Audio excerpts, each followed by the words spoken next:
আমরা প্রথমে জানব নবজাতক, অর্থাৎ ০ থেকে ২ মাস, জন্ম থেকে ২ মাস পর্যন্ত বয়সী যে শিশু আছে, নবজাতক আছে তাদের বিষয়ে।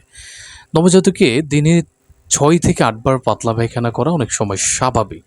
মনে রাখবেন ৬ থেকে ৮ বার পাতলা পায়খানা করা কিন্তু স্বাভাবিক। অনেক মারা হাই হুতাশ হয়ে যান।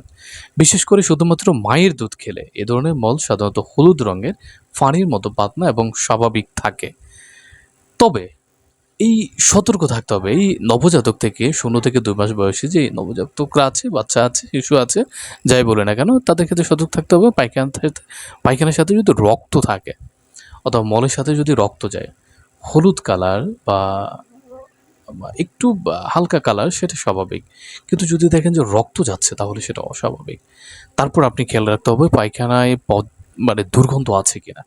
পায়খানায় একটা আ আ স্মাইল আছে, কিন্তু স্মেলটা যদি অতিরিক্ত পরিমাণে হয় যেটা সহ্য করার মতো না, তখন প্রস্রাব কমে যায় বা মুখ শুকিয়ে যায় যদি দেখেন, তখন এই বিষয়গুলো কিন্তু অনেক সিরিয়াস নিতে হবে। এগুলো যদি হয় তাহলে খুব দ্রুত ডাক্তারের কাছে যেতে হবে। আমরা নবজাতক থেকে অর্থাৎ ০ থেকে ২ মাস বয়সী যে বাচ্চাগুলো আছে এগুলোর ক্ষেত্রে আমরা খুবই সেনসিটিভ থাকি, বা মায়েরা খুব সেনসিটিভ থাকেন যারা ১ম মা হন। তারা তো আরও বেশি টেনশনের ভিতরে থাকেন বাচ্চা এতবার মলত্যাগ করছে। আশা করছি আজকের পর থেকে আপনাদের আর কোনো সন্দেহ থাকবে না। এ বিষয়ে কোনো আ প্রশ্ন থাকবে না।